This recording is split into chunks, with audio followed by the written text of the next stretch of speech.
In this lesson, I'll be continuing my work on the gasket design in AutoCAD. So I have the basic X and Y lines completed here. Now I need to add these radiuses, and I'm basically building this from the outside in. So I know that on the X-axis it's 7.5 inches. That's what that tells me there, and it's actually 4.5 up. So I'll go ahead and select circle radius because it's giving me the radius, and I typed in 1.5 for that radius.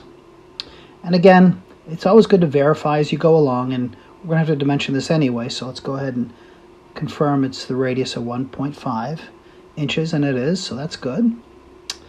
All right, and so there's some more radiuses here, and this is a little trickier. So what you do is go to circle. We're going to go to tangent radius. Select the circle, select the straight edge, and then it wants to know what the radius is, and in this case it's 1. So I'll type in 1 for 1 inch and push enter. And you should see a circle that's tangent right there. All right, and I can go ahead and trim this if I want to, from selecting from the right to the left, and make sure I have all the lines necessary. And I'll trim as much as I can here. But you notice I can't trim the circle because it's not on another line. It's not touching another line, so that's fine though. All right, so what I need to do then is complete this object here, and you notice at 7 inches it goes up, and it is also tangent to that circle. We can just assume that. So go ahead, and a couple of ways of doing this, but what you want to do is select the point and type in tangent, and then snap on to the circle. All right, and then when you trim this, I notice you go to the trim.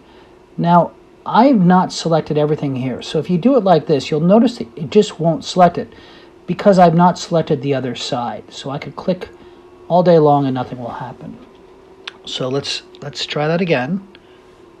That's an error that a lot of people make. So you want to select as much as you can, right? And then push enter, and then get rid of the parts that you don't need. So that's generally where the errors occur. All right, so looks good so far. Now there are some other radiuses, and the nice thing is I can go back and just add these radiuses, and I've taken that dimension line off that point to make this easier for me.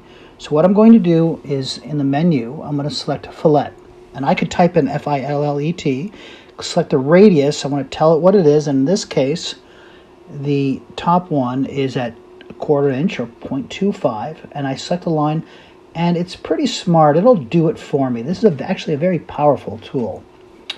And then I'll do it again.